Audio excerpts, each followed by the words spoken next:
भक्तगण हो, आज आपको श्रीदेवी भागवत प्रथम स्कंद में और 9वें अध्याय में भगवान विष्णु का मधु केटव से 5000 वर्षों तक युद्ध करना, विष्णु द्वारा देवी की स्तुति तथा देवी द्वारा मोहित मधु केटव का विष्णु द्वारा वध, यह कथा आपको भागवत पुराण में सुनाऊंगा। आप इसको ध्यानपूर्वक सुनें और इस चैनल को लाइक एंड सब्सक्राइब जरूर करें। सुनिए। सूची बोले, हे मुनिजनों, जब जगत गुरु भगवान विष्णु के शरीर से निद्रा देवी निकली, उस समय उनके नेत्र, मुख, नासिका, भुजा, हृदय तथा वक्षस्थल से निकलकर वे श्रेष्ठ तामसी शक्ति आकाश में स्थित हो गई। तब भगवान विष्णु भी बार बार जमाई लेते हुए उठ खड़े हुए। तब वहां भगवान विष्णु ने भय से कांपते हुए ब्रह्मा को देखा और उन महातेजस्वी विष्णु ने मेघ के समान गंभीर वाणी में कहा। विष्णु बोले, हे कमलोदव ब्रह्मा जी, आप तपस्या छोड़कर यहां कैसे आ गए हैं? आप इतने चिंतित एवं भयभीत क्यों हो रहे हैं?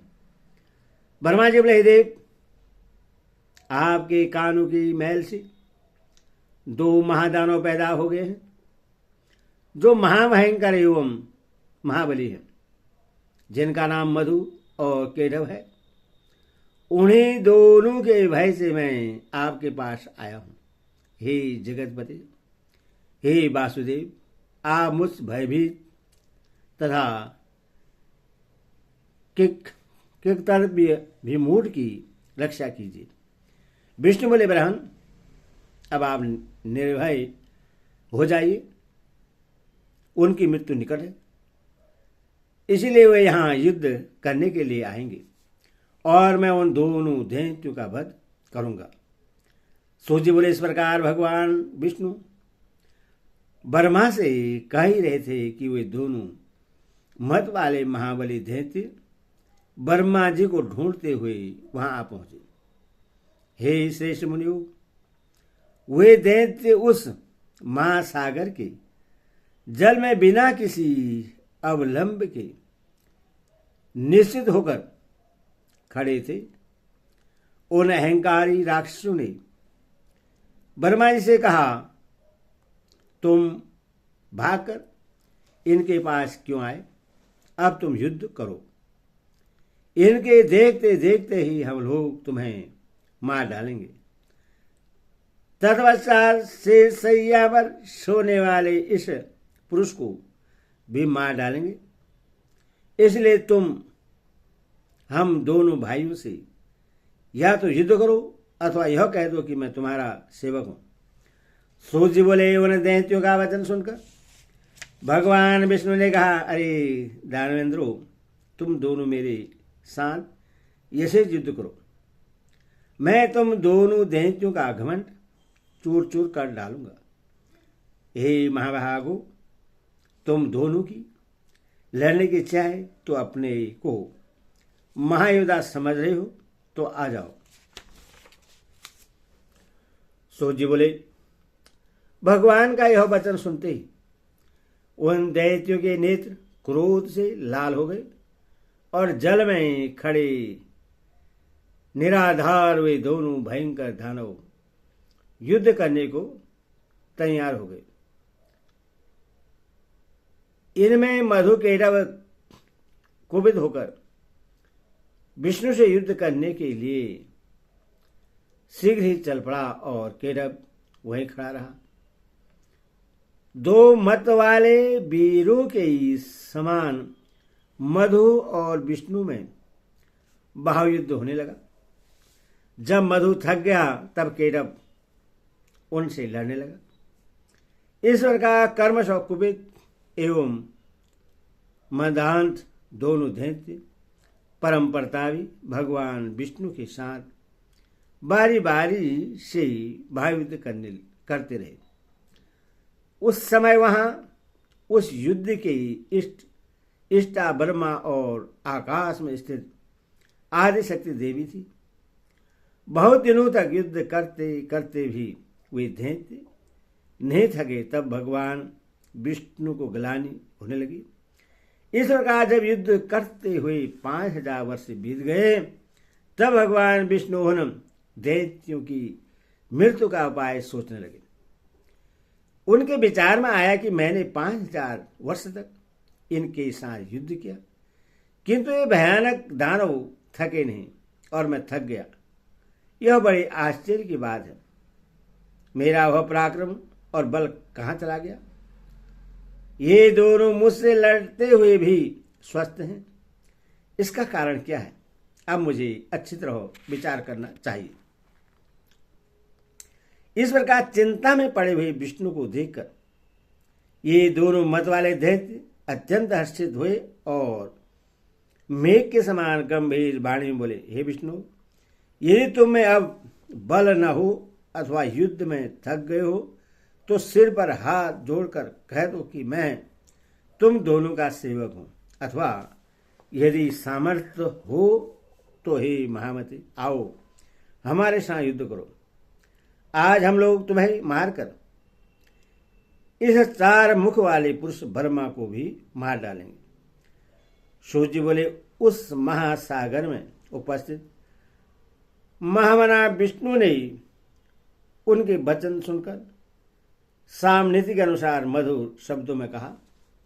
विष्णु बोले, यह सनातन धर्म है कि थके हुए, डरे हुए, शस्त्र त्यागे हुए, गिरे हुए एवं बालक पर वीर लोग प्रहार नहीं करते। मैंने तो यहाँ 5000 वर्ष तक युद्ध किया। मैं अकेला हूं और तुम दोनों भाई समान बल वाले वीर हो और दोनों बीच बीच में बारी बारी से विश्राम भी करते रहे हो। अब मुझे भी थोड़ा विश्राम कर लेने दो, तदपश्चात मैं पुनः लड़ूंगा, इसमें संदेह नहीं है। बले एवं मंदोमत तुम दोनों भी कुछ विश्राम कर लो, तब मैं विश्राम करके न्याय धर्मानुसार युद्ध करूंगा। सूर्य बोले, भगवान विष्णु की बात सुनकर दोनों दानव भी युद्ध करने की इच्छा से कुछ दूर जाकर विश्राम करने लगे। उन्हें बहुत दूर बैठे देखकर चतुर भगवान विष्णु उनके मरने का उपाय सोचने लगे। ध्यान की अवस्था में होकर विचार करने पर उन्हें ज्ञात हो गया कि इन दोनों को देवी के द्वारा इच्छा मृत्यु का वरदान प्राप्त है, इसी कारण ये थकते नहीं। वे सोचने लगे कि मैं व्यर्थ ही युद्ध किया, मेरा सब परिश्रम व्यर्थ गया। इस वरदान की बात को जानकर भी अब मैं कैसे युद्ध करूं? ये युद्ध न भी करूं तो भी ये दैत्य यहां से हटेंगे कैसे? यदि इनका विनाश न होगा तो वर प्राप्त दोनों दुर्दर्श दैत्य सबको दुख देते रहेंगे। देवी ने जो वरदान इन्हें दिया है वह भी अत्यंत कठिन है। अत्यंत दुखी, रोगी और दीनहीन प्राणी भी स्वेच्छा कभी नहीं मरना चाहता। तब भला वे दोनों मनोमत दैत्य क्यों मरना चाहेंगे? अतएव अब मैं सब चिंता छोड़कर उन आदिशक्ति भगवती विद्या देवी की शरण में जाऊं, जो सबकी मनोकामना सिद्ध करने वाली है, क्योंकि बिना उनके प्रश्न हुए कोई कामनाएं पूर्ण नहीं होती। ऐसा मन में विचार करते ही भगवान विष्णु ने आकाश में स्थित परम सुंदर स्वरूप वाली योग निद्रा भगवती शिवा को देखा। उन्हें देखते ही योगेश्वर अनंत भगवान विष्णु ने दोनों दैत्यों के विनाश के लिए हाथ जोड़कर वर प्रदायिनी भगवती भुवनेश्वरी की स्तुति करने लगे। विष्णु बोले, हे देवी, हे महामाये, हे सृष्टि सहार कारिणी, हे आदि अंत रहित, हे चंडी, हे भुक्ति मुक्ति प्रदायिनी शिवे, आपको नमस्कार है। हे देवी, मैं आपके सगुण तथा निर्गुण रूप को नहीं जानता, फिर आपके तो असंख्य अद्भुत चरित्र हैं, उन्हें कैसे जान पाऊंगा।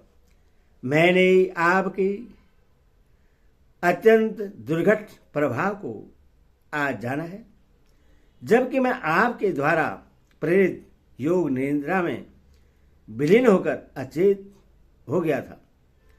वर्मा ने मुझे बड़े यत्न से बार बार जगाया किंतु मैं अपनी छहों इंद्रियों के सकुचित होने के कारण जाग न सका। हे अंबिके, उस समय मैं आपके प्रभाव से अचेत हो गया था। जब आपने अपना वह प्रभाव हटा लिया तब मैं जगा और मैंने उन दानवों के साथ अनेक प्रकार से युद्ध किया। उस युद्ध में मैं तो थक गया किंतु वे नहीं थके, क्योंकि उन्हें आपका वरदान प्राप्त था। जब वे मंदोमत दानव वर्मा जी को मारने दौड़े तब मैंने भी पुनः दंत युद्ध के लिए उनका आह्वान किया। हे मान प्रदायिनी, उस समय मैंने उनके साथ महासागर में घोर युद्ध किया। बाद में मुझे ज्ञात हुआ कि आपने उन्हें इच्छा मरण का अद्भुत वरदान दिया है। यह जानकर आज मैं शरणदानी आपकी शरण में आया हूं। अतः हे माता, अब मेरी सहायता आप ही करें, क्योंकि मैं युद्ध करते करते बहुत ही खिन्न हो गया हूं। हे देवताओं की पीड़ा हरने वाली, आपके वरदान से दोनों दानव मंदोमत हो गए हैं। ये दोनों पापी दैत्य मुझे मार डालना चाहते हैं। अब मैं क्या करूं, कहाँ जाऊं? प्रणाम करते हुए उन जगन्नाथ सनातन वासुदेव विष्णु के ऐसा कहने पर मुस्कुराते हुए उन देवी ने उनसे कहा, हे देव देव, हे हरे, हे विष्णु, आप पुनः उनसे युद्ध कीजिए। इन दोनों वीरों को छलपूर्वक मोहित करके ही मारा जा सकता है। मैं अपनी वक्त दृष्टि से उन्हें मोहित कर दूंगी।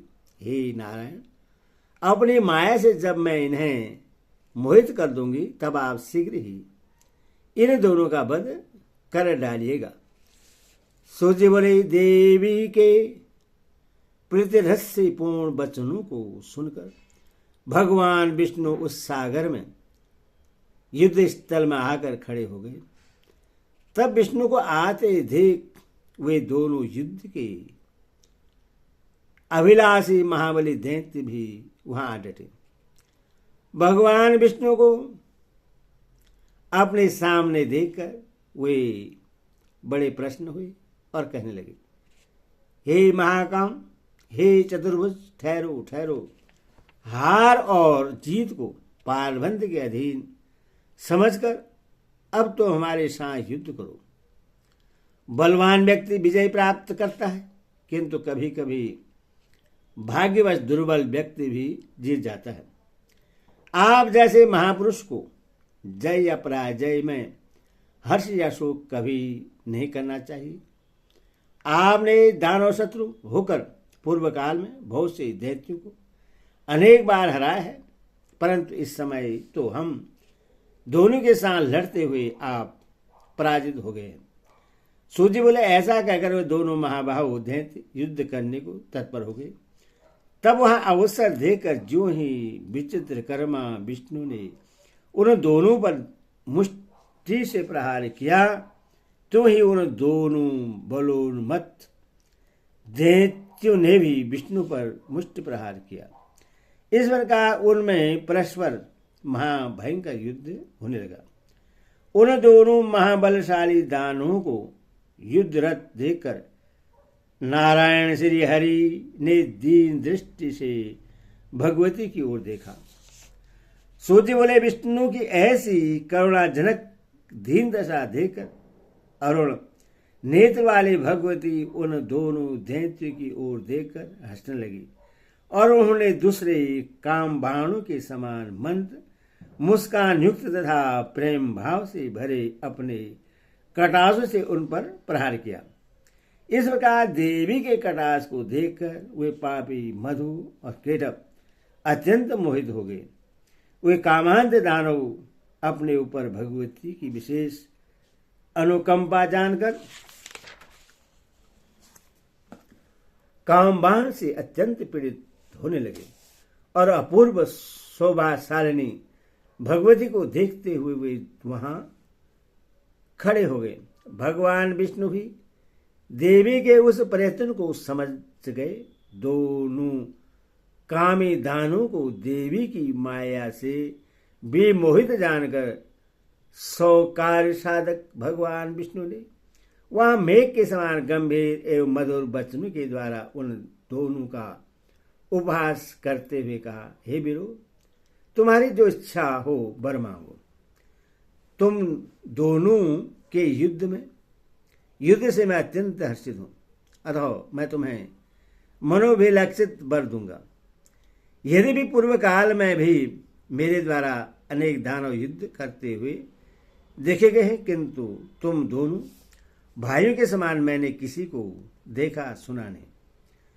तुम दोनों के अतुलनीय बल को देखकर मैं बहुत संतुष्ट हूं। हे महाबली दानव, मैं तुम दोनों भाइयों की वांछित कामनाएं पूर्ण करूंगा। सूर्य बोले, विष्णु का यह वचन सुनकर कमल के समान नेत्र वाले काम पीड़ित हुए दोनों दैत्य जगदानंददायिनी भगवती महामाया को देखते हुए विष्णु से अभिमान पूर्वक बोले, हे विष्णु, हम लोग याचक नहीं हैं, अतः आप हम लोगों को देना क्यों चाहते हैं? हे देवेश, यदि आप लेना चाहें तो आप जो मांगे हम दे सकते हैं, क्योंकि हम लोग भिक्षुक नहीं है, दाता हैं। हे ऋषिकेश, आप अपना मनोभिलक्षित वरदान मांगे। हे वसुदेव, आपके अद्भुत युद्ध से हम लोग आप पर अत्यंत प्रसन्न हैं। उन दोनों का वचन सुनकर भगवान विष्णु ने उत्तर दिया, यदि तुम दोनों मेरे ऊपर प्रसन्न हो तो यही वरदान दो कि तुम दोनों भाई अब मेरे ही हाथों मारे जाओ। सूर्य बोले, विष्णु का वचन सुनकर दोनों भाई चकित हो गए और अपने को अपने द्वारा ठगा हुआ समझकर शोक से चिंतित हो गए। कुछ देर बाद मन में विचार कर संपूर्ण भूमि को स्थल रहित तथा वहां सर्वत्र जल ही जल देखकर उन्होंने विष्णु से कहा, हे जनार्दन विष्णु, आपने हम लोगों को पहले जो वरदान देने को कहा था, यदि आप सत्यवादी हैं तो पहले उस वांछित वर को प्रदान कीजिए। हे मधुसूदन, आप हमें किसी निर्जन प्रदेश की सुविस्तृत भूमि पर मारिए, तभी हम आपसे मारे जा सकेंगे, अन्यथा नहीं। अतः हे माधव, अब आप सत्यवादी बनिए। तब भगवान विष्णु ने अपने सुदर्शन चक्र का स्मरण करके उन दानों से हंसते हुए कहा, हे महाभागो, तुम्हारे कथनानुसार निर्जल तथा सुविस्तृत भूमि पर ही मैं आज तुम दोनों को मारूंगा। ऐसा कहकर देवताओं के आराध्य भगवान विष्णु ने अपनी दोनों जांघों को सुविस्तृत करके जल के ऊपर ही स्तर दिखा दिया और उनसे कहा, दैत्यो देखो, यहाँ जल नहीं है, पृथ्वी है, अतः यहीं पर तुम दोनों अपना सिर रखो।